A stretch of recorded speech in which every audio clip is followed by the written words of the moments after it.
Welcome from Baba Vida Castle. This magnificent Bulgarian fortress, located on the bank of Dunaj River, is a memorial of Bulgarian medieval history.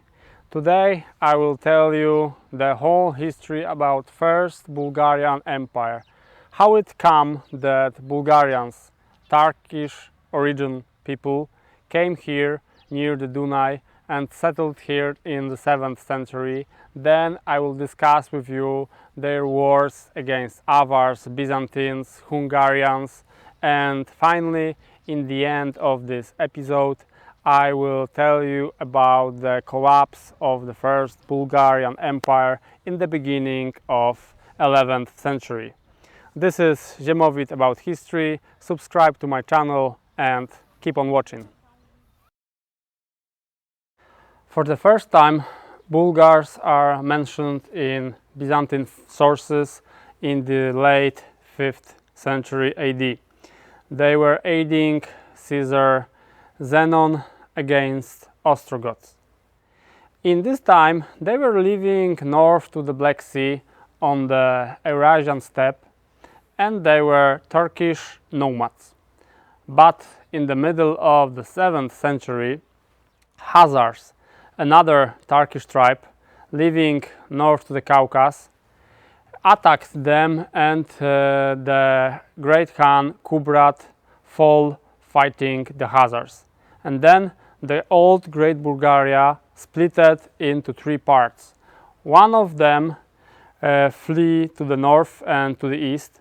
They flee to the river called Kama, and there become a new state known to the history as Bulgarians from Kama River. They will sustain there until 13th century, when Mongols will come and crush them finally.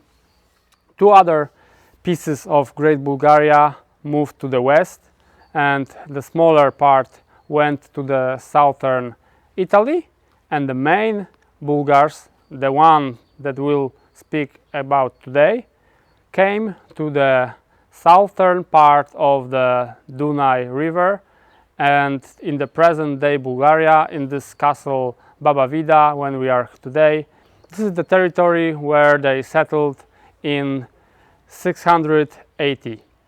Then Byzantine forces wanted to attack and crush the new invaders, but Han Asparukh defeated the Byzantine forces in the delta of Dunaj River, and after 1 year, in 681, they made a treaty, and this is the official date of the start of the first Bulgarian Empire.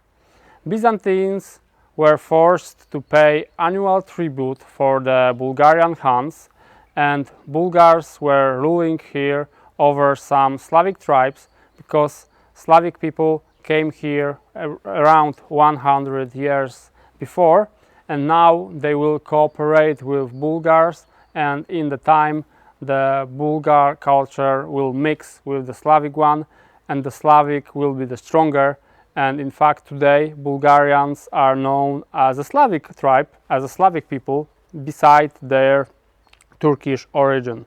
But in 200 years the Slavic population, which was much more numerous, will dominate culturally and ethnically the coming Turkish tribe, and the Bulgaria in the 10th and 11th century will be almost purely Slavic country.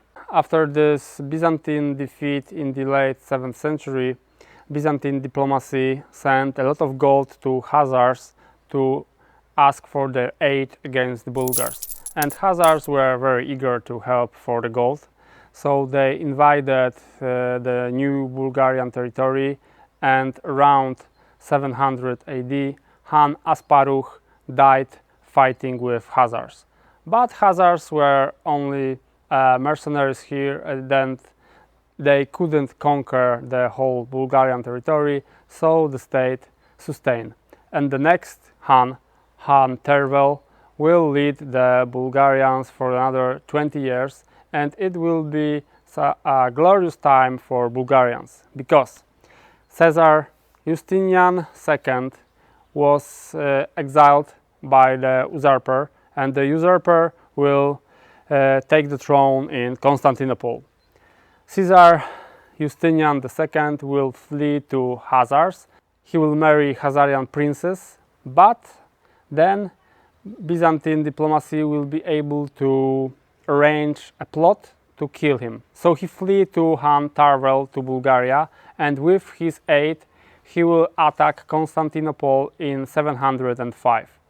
The Bulgarian forces will besiege the greatest city in the world, but of course Constantinople has very strong walls and Bulgarians were unable to crush them. But the Caesar Justinian II took his several most trusted men and went through the sewers of the Constantinople, and finally, suddenly, he became inside of the city. Everyone was afraid and everyone was very surprised that Caesar appeared out of nowhere inside. So he crushed the opposition very easily and became Caesar again. After 6 years, in 711, Justinian II will another time need the aid of Bulgarian Khan Tarvel. He will call him to help him against the rebellion. Bulgarians will eagerly come to help Caesar, but he will be dead before they came.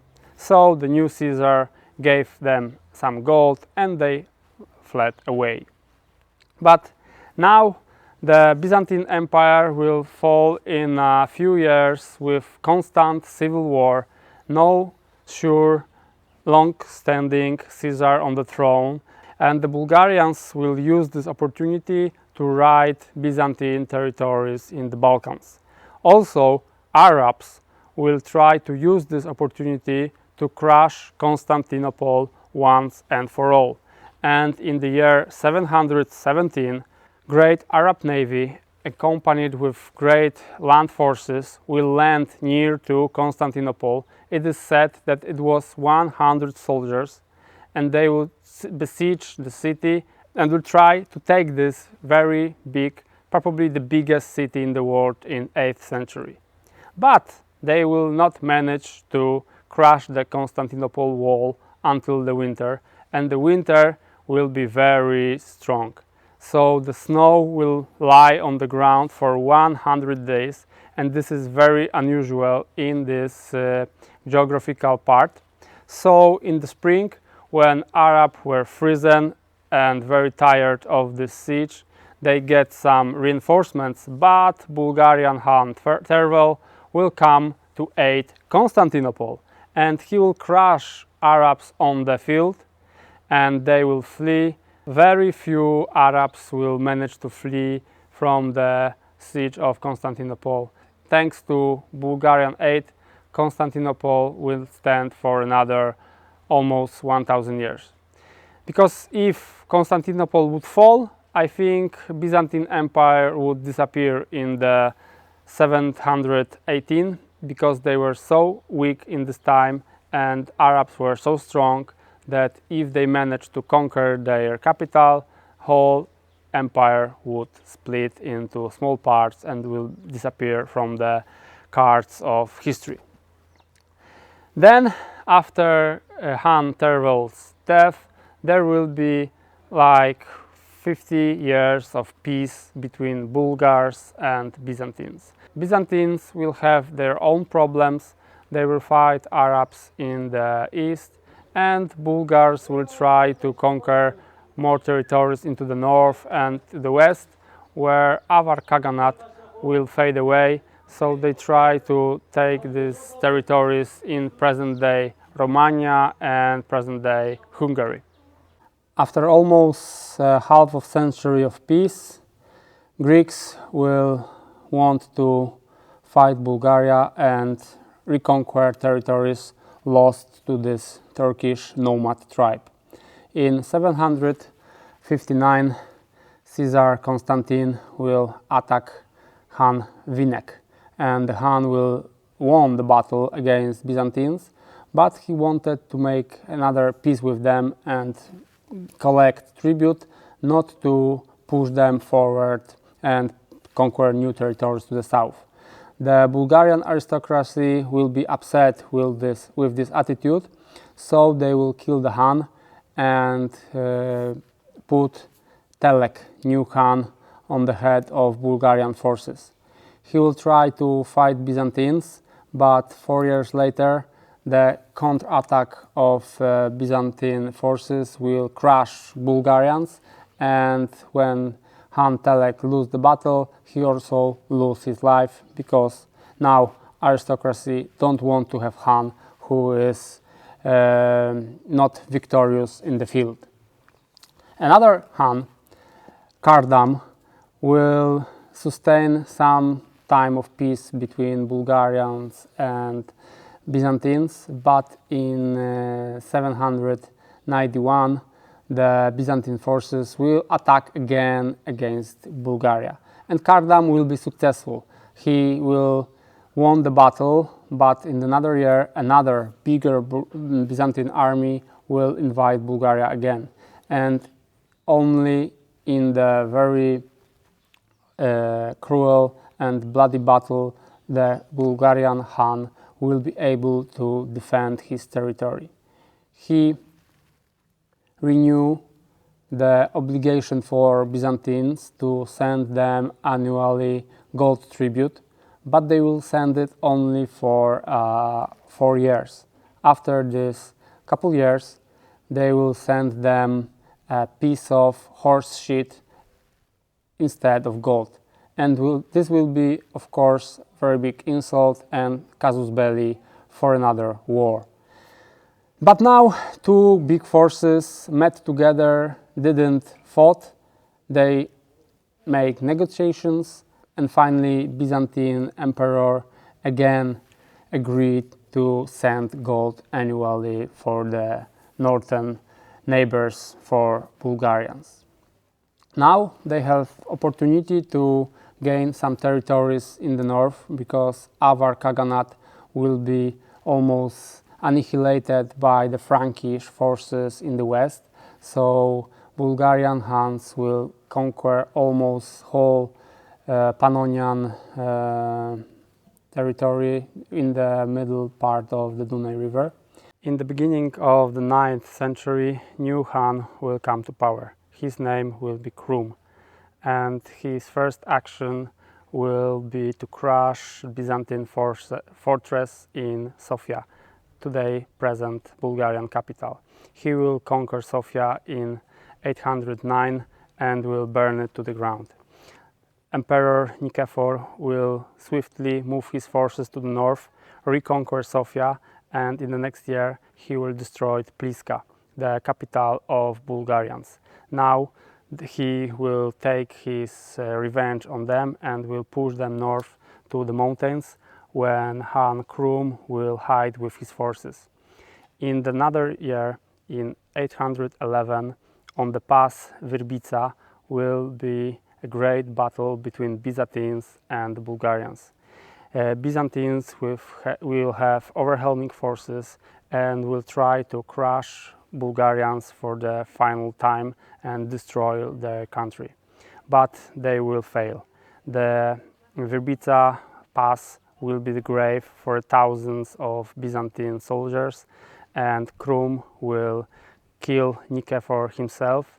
He will cut his head and he will make a goblet from his skull and he will drink wine from it.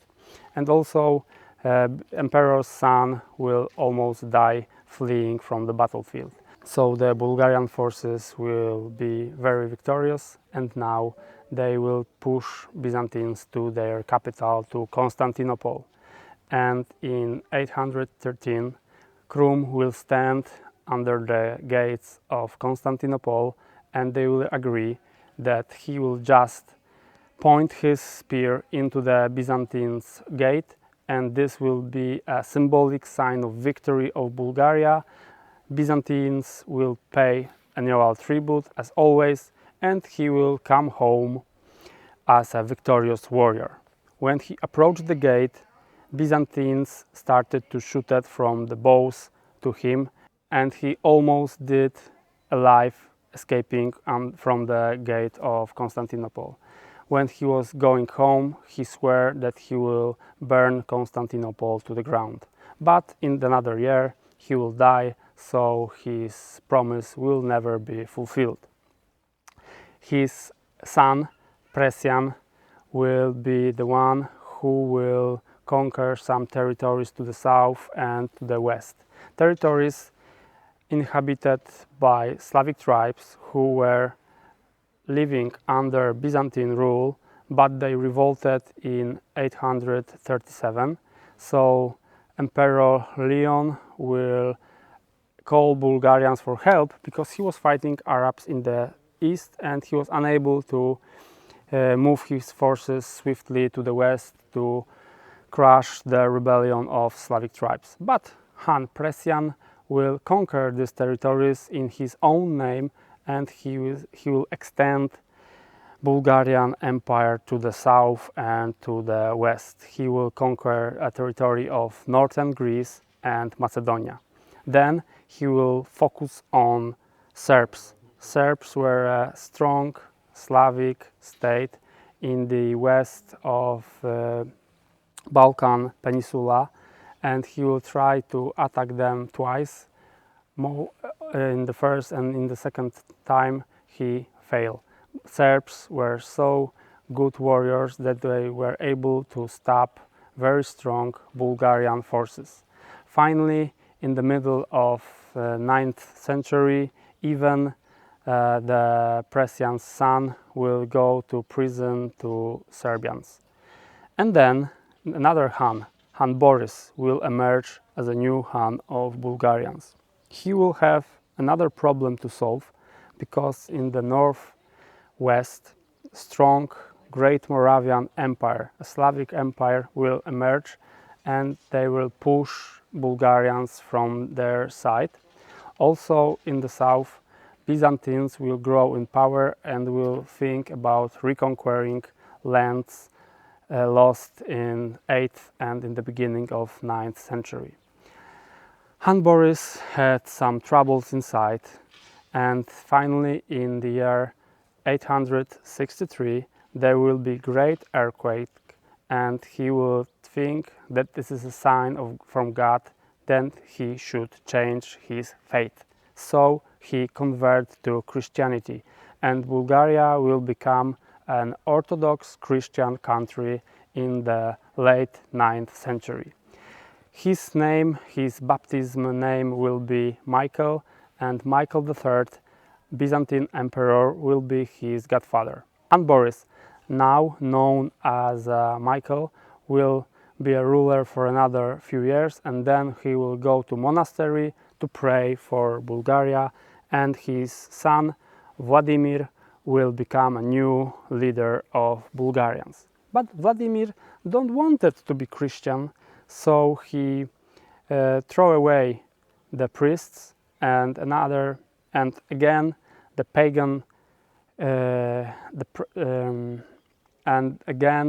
pagan shamans and mages will be the main influential power in Bulgarian court.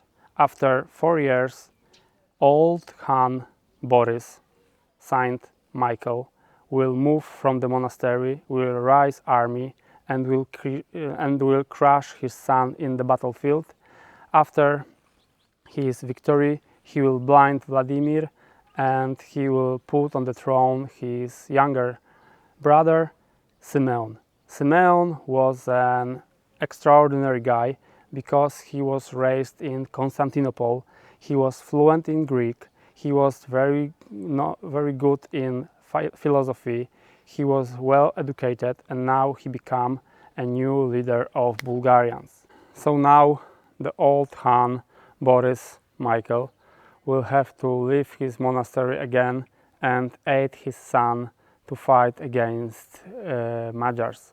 Magyars will be a great force in the northern part of Bulgaria in this present time, and Magyars will won 2 battles against Bulgars, but when they besieged Pliska, they were left the city untouched because they were not here to destroy Bulgaria, they were only here to take great treasures, and they did it. They devastated half of Bulgaria, they take great treasures and went to their steppe.